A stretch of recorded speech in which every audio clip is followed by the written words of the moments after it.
Hello बच्चों, कैसे हैं आप लोग? आप बढ़िया होंगे। बेटा आज हम लेकर आए हैं सॉल्यूशन का पार्ट 2। मैंने 12th क्लास की केमिस्ट्री का एक लेक्चर ऑलरेडी अपलोड कर दिया, उसे आप देख सकते हैं, उसका लिंक डिस्क्रिप्शन में मिल जाएगा। मैंने सॉल्यूशन चैप्टर का एक पार्ट अपलोड कर दिया है। सॉल्यूशन की पूरी बेसिक जानकारी मैंने उस लेक्चर में दे रखी है। आज शुरुआत करते हैं लेक्चर नंबर 2। मैंने केवल उसमें इंट्रोडक्शन दिया था सॉल्यूशन क्या होता है। Solution it means billion. आज बात करेंगे बेटा हम सॉल्यूशन की कंसंट्रेशन टर्म्स के बारे में। इस सॉल्यूशन में जो कंसंट्रेशन टर्म्स होती हैं वो कैसे कैसे क्लासिफाई की गई हैं और उनकी कैलकुलेशन या न्यूमेरिकल डिपेंडेंट हम कैसे निकालते हैं। तो बेटा सबसे पहले बात करते हैं हम सॉल्यूशन की कंसंट्रेशन टर्म्स की।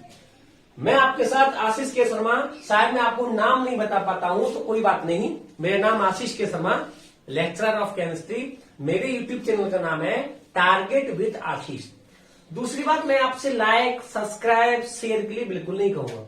यदि आपको वीडियो अच्छा लगता हो तो ही लाइक शेयर सब्सक्राइब करें, अन्यथा की स्थिति में बिल्कुल ना करें, क्योंकि मुझे कोई लाइक शेयर सब्सक्राइब नहीं चाहिए। मुझे केवल बच्चों तक जानकारी नॉलेज पहुंचानी। केवल आप लोगों को अच्छा लगे तो लाइक करना, शेयर करना, सब्सक्राइब करना, नहीं तो कोई बात नहीं।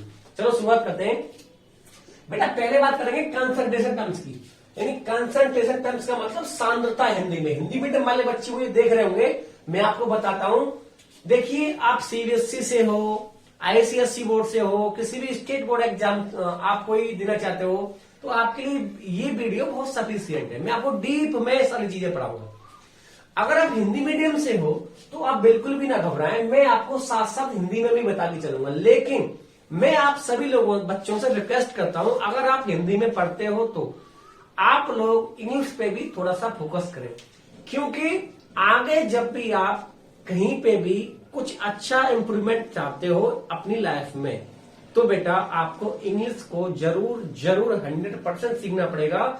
Without English you will not succeed in your life, because chemistry on dependent on English. आपने कभी दवाइयां हिंदी में देखी हैं? क्यों नहीं होती? क्योंकि that's production of by chemistry, chemistry द्वारा बनाई जाती है। आपने डॉक्टर कभी दवाइयों को हिंदी में लिखते हुए देखा है? कोई रिपोर्ट्स मेडिकल की कोई भी रिपोर्ट हिंदी में होती है? क्यों नहीं होती? आप लोगों को फिर बता रहा हूं मैं आप लोगों को, आप लोग इंग्लिश पे थोड़ा सा ध्यान जरूर दें। घबराना नहीं, हिंदी मीडियम वाले बच्चे बिल्कुल भी, मैं आपको हिंदी में सारी चीजें बताऊंगा, ठीक है ना। तो शुरुआत करते हैं कंसंट्रेशन टर्म्स। कंसंट्रेशन टर्म्स का मतलब क्या होता है? देखो मैंने आप लोगों को ये सिखा रखा है कि एक सॉल्यूशन होता है। ये सॉल्यूशन, ये क्या है? सॉल्यूशन है मेरे पास। यानी मैं मानू इसके अंदर वाटर H2O और इसी के अंदर मैंने शुगर ऐड कर रखा, शुगर। तो मैंने आपको ये सिखाया था सॉल्यूशन क्या होता है कि इसके अंदर दो चीज होती है। पहली होती है सॉल्यूट, एक होता है सॉल्वेंट। और ये दोनों चीज मिल जाती है तो क्या बन जाता है? एक बन जाता है सॉल्यूशन। क्या बन जाता है? सॉल्यूशन। मैंने बहुत अच्छे से वीडियो में समझा रखा है ये सारी चीजें।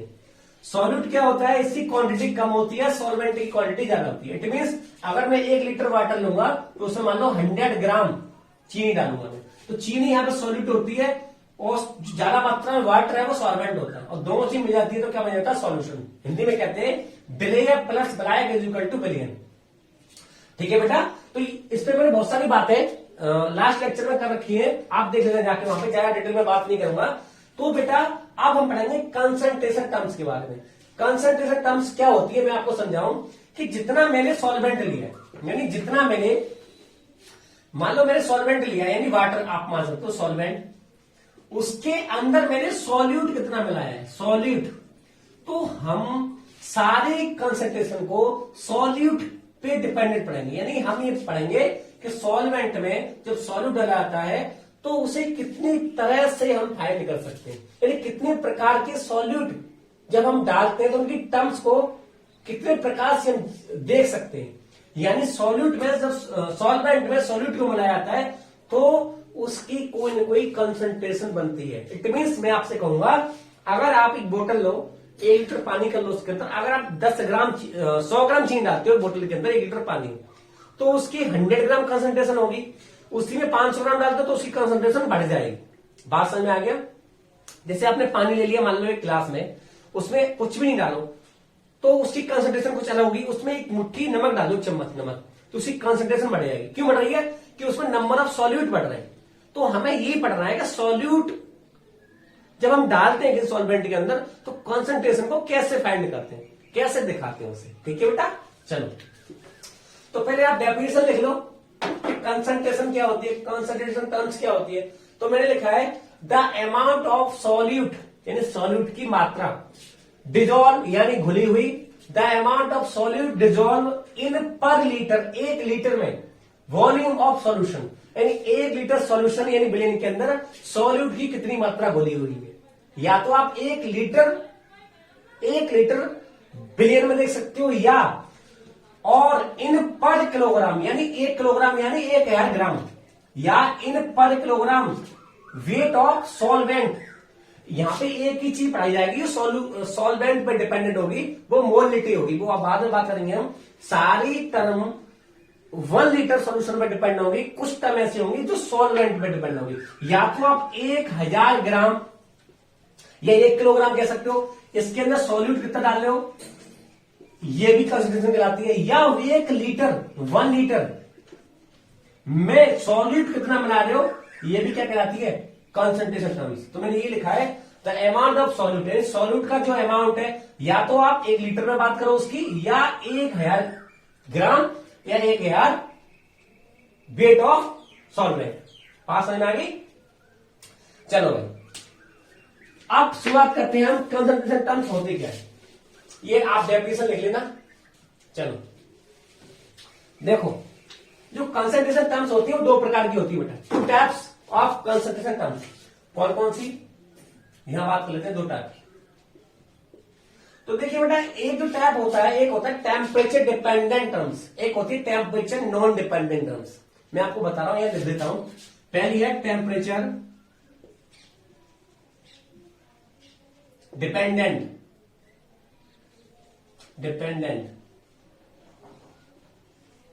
और दूसरी होती है temperature non dependent. Temperature non dependent, ठीक है बेटा, 2 टर्म पढ़ेंगे हम, टेम्परेचर डिपेंडेंट और एक होगी टेम्परेचर नॉन डिपेंडेंट। बात समझ में आ रही है? तो एक सेकंड,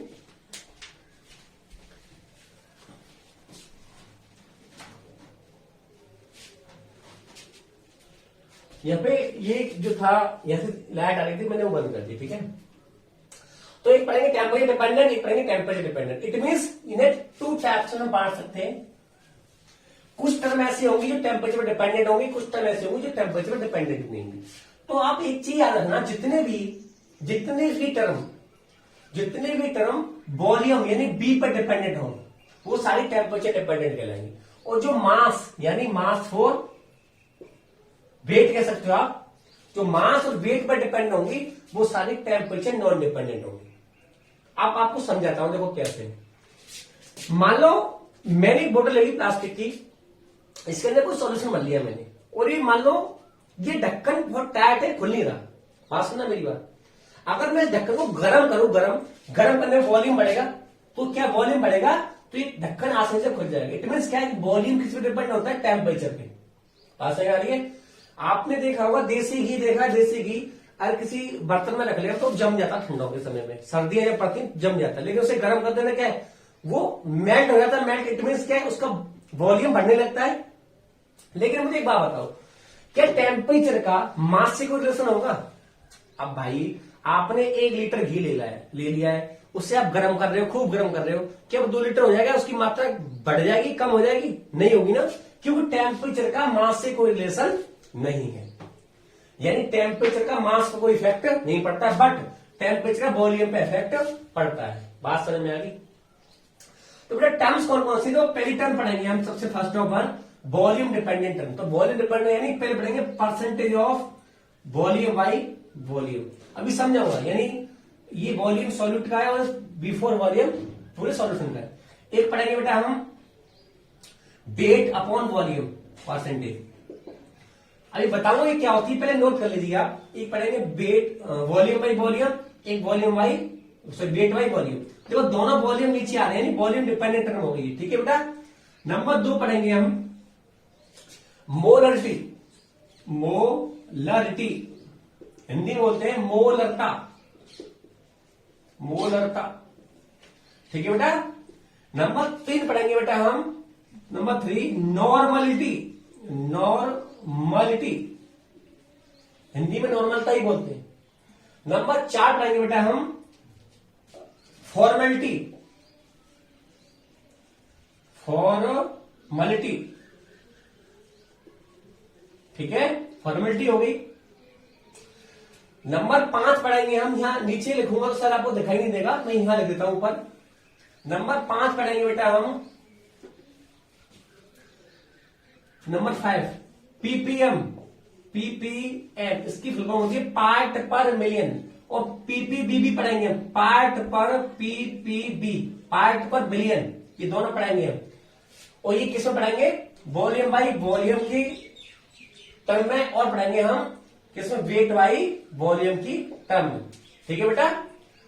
ये 5 टर्म पढ़ेंगे हम टेम्परेचर डिपेंडेंट, क्योंकि ये सब वॉल्यूम को कैरी करेंगे अपने साथ। बात समझ आ गई बेटा। आप पढ़ेंगे non temperature non dependent terms. इसके अंदर बेटा देखो volume by volume, wait by volume, लेकिन यहां नंबर बनाएगा वेट बाई वेट परसेंटेज।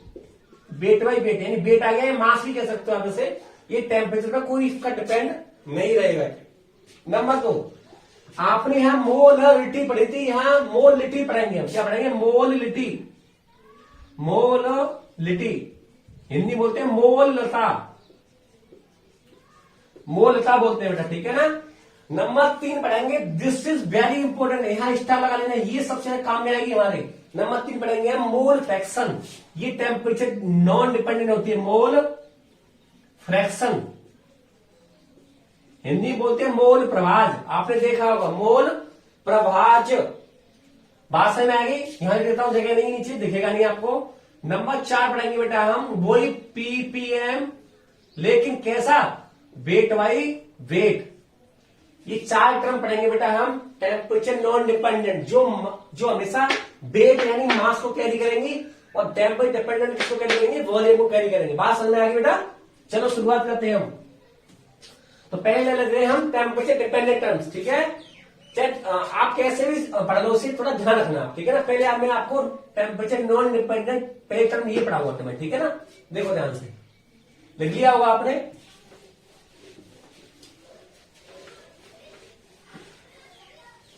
देखिए भाई, पहले पढ़ेंगे नंबर 1 हम वेट बाई वेट परसेंटेज कैसे निकालते हैं।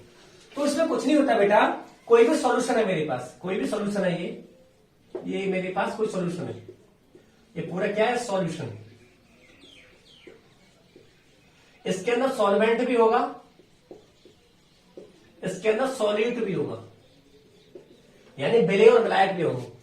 तो हमें क्या लेना है, सॉल्यूशन को ग्राम में लेना है, सॉल्यूट को भी ग्राम में लेना है, और सॉल्वेंट को भी ग्राम में लेना है। ये देखना है कि पूरे सॉल्यूशन जो ग्राम है उसके अंदर सॉल्यूट का परसेंटेज क्या है, उसी को बोलते हैं wait by weight percentage of concentration. और इसका टेम्परेचर से कोई रिलेशन नहीं होगा। तो इसका डायरेक्ट फॉर्मूला बन जाएगा, देखो कैसे बन जाएगा, weight by weight percentage is equal to solute in gram upon solution in gram. और बेटा परसेंटेज टर्म लग रही है तो क्या हो जाएगा, इंटू 100 का मल्टीप्लाई हो जाएगा। तो मैं वेट बाई वेट यानी किसी भी सॉल्यूट का परसेंट निकालू मैं, कब कि सॉल्यूशन ग्राम में दे रखा हो, तो फॉर्मूला यूज करूंगा ये वाला मैं। और 100 का मल्टीप्लाई क्यों हो रहा है, क्योंकि परसेंटेज की टर्म में मैं इसे निकालूंगा। तो ये फॉर्मूला आप यहां पे नोट कर सकते हो। अभी न्यूमेरिकल देखेंगे, इस पे न्यूमेरिकल, इसे आप नोट कर लो, आपको अच्छा लगेगा सर न्यूमेरिकल को नोट करके, ठीक है। न्यूमेरिकल लिखता हूं, देखो बेटा मैं एक न्यूमेरिकल देखते हैं, ठीक है ना। मेरे पास न्यूमेरिकल है बेटा 10 ग्राम सुक्रोज, क्वेश्चन देखते हैं। 10 ग्राम सुक्रोज यानी चीनी, 10 ग्राम चीनी। आप ग्लूकोज ले लो, छोड़ो कुछ भी ले लो, ग्लूकोज यानी ग्लूकोज को 10 ग्राम ग्लूकोज इन डिजोल्व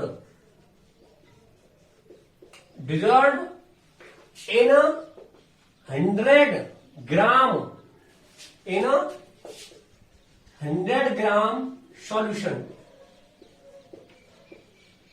यानी 10 ग्राम ग्लूकोज को 100 ग्राम सॉल्यूशन के अंदर घोला गया है।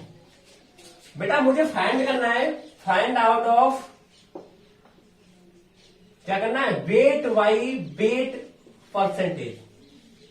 ठीक है बेटा, तो फॉर्मूला क्या होता है वेट बाई वेट परसेंटेज का, weight upon weight percentage equal to solute in gram upon solution in gram into 100। आप बेटा बात करेंगे इसमें देख क्या रखा है, हमारे पास गिवन क्या है, हमारे पास क्वेश्चन के अंदर गिवन क्या है, गिवन है मैंने आपको ये बताया था जो चीज कम अमाउंट में होती है वो सॉलिड होती है। तो यहाँ 100 पूरा सॉल्यूशन की बात हो गई। जैसे मैं बताऊं, जैसे मान लो ये सॉल्यूशन है मेरे पास, ये पूरा सॉल्यूशन है, इस पूरे सॉल्यूशन का वेट है 100 ग्राम। कितना वेट है, 100 ग्राम सॉल्यूशन। लेकिन इसके अंदर दो चीज होंगी, एक तो क्या होगा, एक तो होगा सॉल्वेंट और एक क्या होगा सॉल्यूट, नहीं होगा। तो उसने पहले कह दिया है कि 10 ग्राम ग्लूकोज, यानी ग्लूकोज कम मात्रा में होगा तो 10 ग्राम हो गया ग्लूकोज, यानी सॉल्यूट कितना होगा 10 ग्राम। तो पूरा 100 ग्राम है तो सॉल्यूट 10 ग्राम को हटाएगा तो 90 ग्राम ही आएगा, 90 ग्राम नहीं आएगा सॉल्वेंट। तो यहां से एक चीज आप पता कर सकते हो कि पूरा सॉल्यूशन 100 ग्राम है और सॉल्यूट मेरे पास 10 ग्राम है, तो सॉल्वेंट 90 ग्राम होगा, 90 ग्राम होगा। बात समझ में आ गई, बात समझ में आ गई? पहले बताओ जल्दी समझ में आई नहीं आई? मैं थोड़ा सा चेंज कर दूं आप कहो तो बताओ। चलो रहे तो ऐसे रहे, ठीक है ना। बात समझ में नहीं आ गई तो क्या करना है, देखो अब सॉल्यूट मेरे पास 10 ग्राम है तो यहां क्या करूंगा मैं, इज 10 ग्राम सोल्यूशन तो 10 ग्राम अपॉन टोटल सॉल्यूशन कितना ग्राम है 100 ग्राम इंटू 100 का मल्टीप्लाई इसके अंदर हो जाएगा 100 से 100 इक्वल टू 10% आ गया। 10% क्या है इसके अंदर, सॉल्यूट घुला हुआ है, यानी 100 ग्राम सॉल्यूशन के अंदर 10% क्या घुला हुआ है, ग्लूकोज। परसेंटेज ऑफ ग्लूकोज हमारे पास निकल के आ गई। बात समझ में आ गई? चलो ठीक है, स्क्रीनशॉट ले लो चाहो तो। मैं थोड़ा सा इसी न्यू बड़ी को चेंज कराऊं। देखो अभी अगर मान लो वो ये कह दे 10 ग्राम NaCl को, यानी नमक को 100 ग्राम वाटर के अंदर घोला गया, H2O के अंदर 100 ग्राम वाटर के अंदर घोला गया, तो wait by weight percentage find करो। तो कैसे निकालोगे आप? तो देखो सिंपल है, कुछ नहीं है। अब मैं क्या करूंगा, यहां सॉल्यूट क्या, देखो यहां सॉल्यूट NaCl है, कितना ग्राम है 10 ग्राम। लेकिन अब ये वाटर, देखो सॉल्यूशन नहीं आया, अब यहां वाटर, अब आया वाटर, यहां वाटर टर्म आई, वाटर यानी कितने पानी में घोला गया, ये 100 ग्राम वाटर के अंदर घोला गया।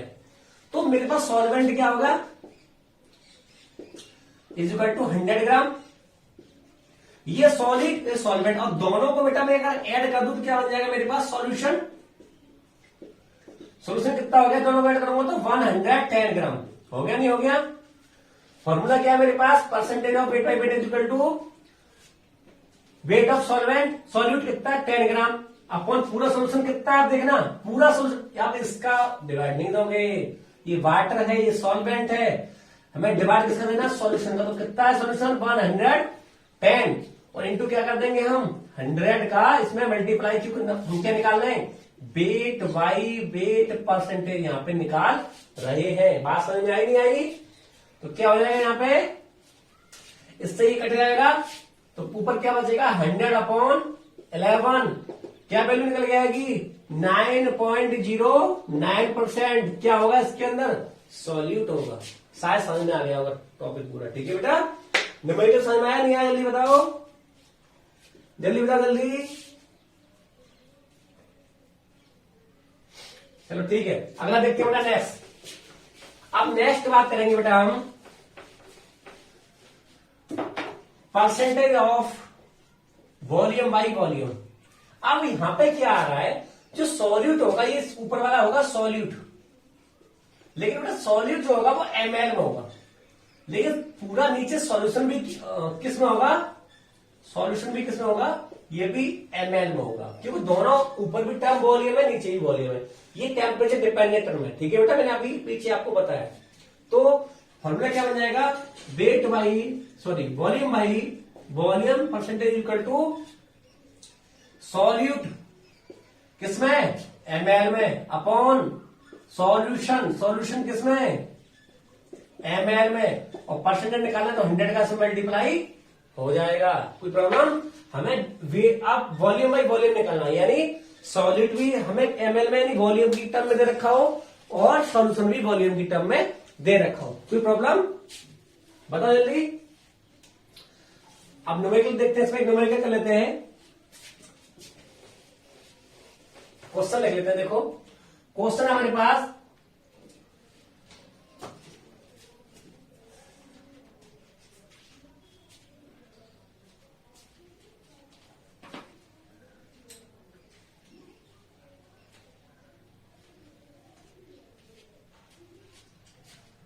क्वेश्चन दे रखा है बेटा कि मान लो 20 ग्राम 20 ml मेरे पास NaCl दे रखा है, NaCl को उसने डिजोल्व कर दिया है। अब मान लो 80 ml किसके अंदर, सॉल्वेंट के अंदर। सॉल्वेंट क्या है यहाँ पे, वाटर H2, यानी उसने 20 ml NaCl को ऐड कर दिया है 80 ml सॉल्वेंट के अंदर। ये भी कोई सॉल्यूशन, ये भी कोई सॉल्यूशन। आप यहां पे कुछ और ले लो, जैसे मान लो 20 ml में ले लू एथाइल एल्कोहल ले लो, C2H5OH, तो 20 ml ये और 80 ml सॉल्वेंट मिला दिया उसने।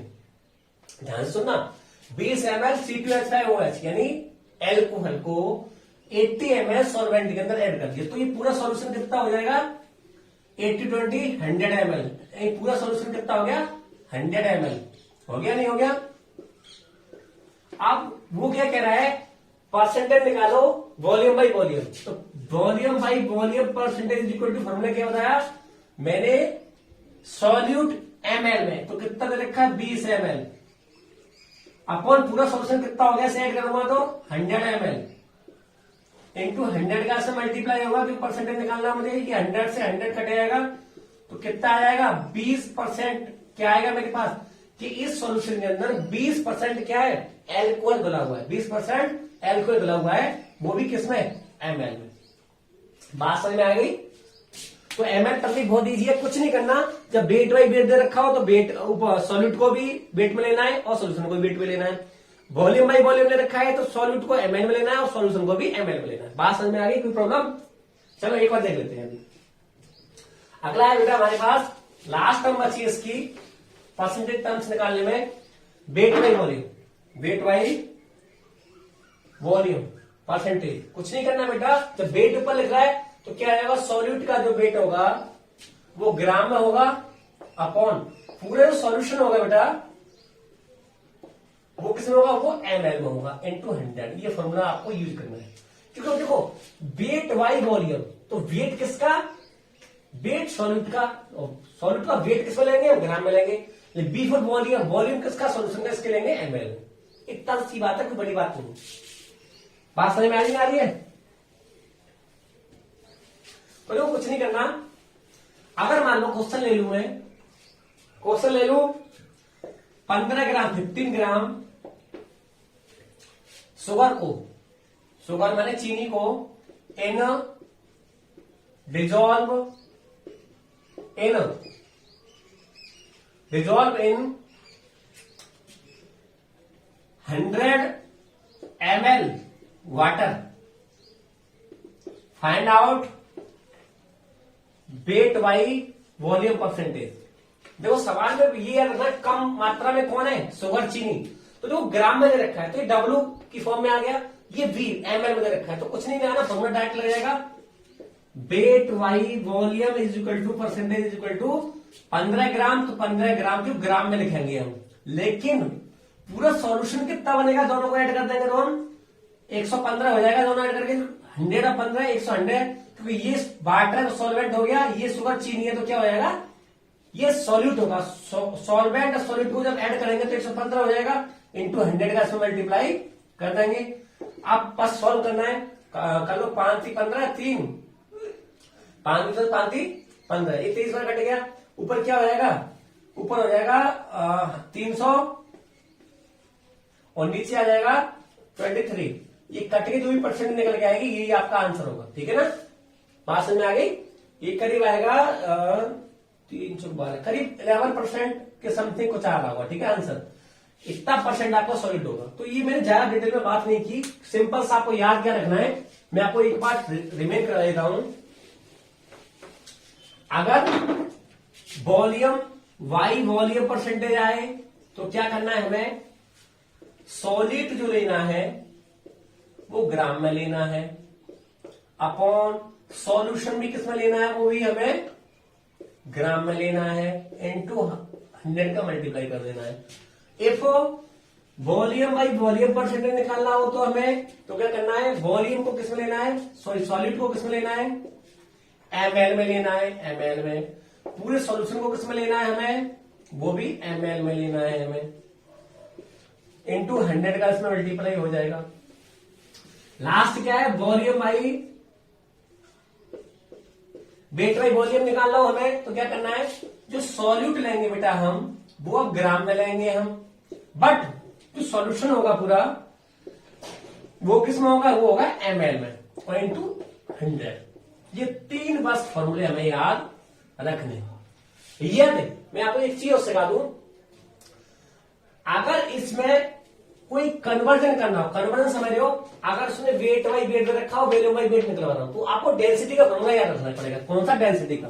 डेंसिटी इज इक्वल टू क्या होता है, मास अपॉन वॉल्यूम। ये फॉर्मूला आप लगा दोगे तो यहां से चेंज करके आप कोई भी न्यूमेरिकल निकाल सकते हो। Density is equal to mass upon volume. इसका स्क्रीनशॉट ले लो, मैं आपको निकाल के दिखाता हूं। चलो भाई ले लो स्क्रीनशॉट, ले लिया। देखो एक सवाल लिखते हैं हम। सवाल ये कह रहा है बेटा, ए शुगर सॉल्यूशन, क्वेश्चन है ए शुगर सॉल्यूशन, एक शुगर सॉल्यूशन है इज 10%। 10% देखो 10% किसमें, वेट वाई वॉल्यूम। ध्यान सुनना, 10% ने रखा वेट बाई वॉल्यूम के हिसाब से, wait by volume. Find wait by weight percentage, wait by weight percentage निकलवा रहा है, देख क्या रहा है, वेट बाई वॉल्यूम दे रहा है। ध्यान सुनना, weight by weight percentage. If density is equal to, उसे डेंसिटी इसमें दे रखी, कितनी दे रखी है, 1.25 ग्राम पर मोल। ठीक है, ग्राम में दे रखी है density, D is equal to 1.25 gram per mole. तो देखो सवाल निकालते, सॉल्व करते हैं। जो गिवन क्या है, सॉल्व हमें गिवन दे रखा है, उसे 10% का मतलब होता है जो सॉल्यूट है वो 10 ग्राम है। क्यों, देखो ग्राम का W/P 10 ग्राम है वो, और कितने में, पूरा अगर मैं सॉल्यूशन की बात करूं तो कितने सॉल्यूशन में होगा वो, 100 ml सॉल्यूशन के अंदर। बात दोबारा समझे ध्यान से, ए शुगर सॉल्यूशन है 10%, 10% का मतलब पूरे में 10% क्या होगा, सॉल्यूट, और पूरा कितना है 100 ml। क्यों दे रखा है, W/V, यानी W तो ग्राम में, लेकिन V किसमें होगा, ml में। बात समझ में आ गई, ये इसमें गिवन है। बात यहां देखो समझ में आ रही नहीं आ रही। और हमें निकालना क्या है, देखो W/W, तो फॉर्मूला क्या होता है, W/W percentage equal to solute का वेट इन ग्राम में अपॉन पूरे सॉल्यूशन का वेट इन ग्राम में इनटू 100।